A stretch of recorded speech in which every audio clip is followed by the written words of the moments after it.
இந்த நிமிஷம் நீங்கள் ஏதோ ஒரு பெரிய ஸ்ட்ரெஸ்ல இருக்கீங்கன்னா நான் சொல்கிறத மட்டும் ஞாபகம் வச்சுக்கோங்க. இந்த ஸ்ட்ரெஸ் இப்போ இருக்க சுச்சுவேஷன் எதுவுமே நிரந்தரம் இல்லை. அடுத்து உங்கள் லைஃப்பில் வரப்போகிற ஹாப்பினஸ்ஸை, அதோட எசன்ஸை நீங்கள் கம்ப்ளீட்டாக ஃபீல் பண்ணணுன்னா இந்த கஷ்டத்தை நீங்கள் கடந்தால் தான் முடியும்.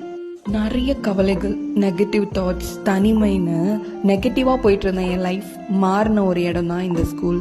11th 12th நான் ஹாஸ்டலில் படித்தேன், சாரதா வித்யாலயாவில்.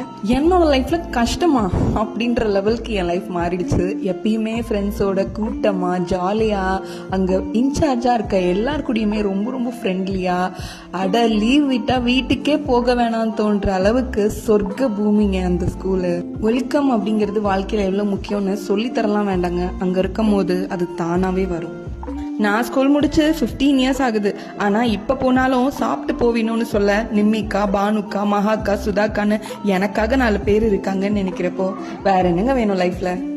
என்னை பொறுத்த வரைக்கும் இதாங்க பெரிய சொத்து. உங்களுக்கு எப்படி?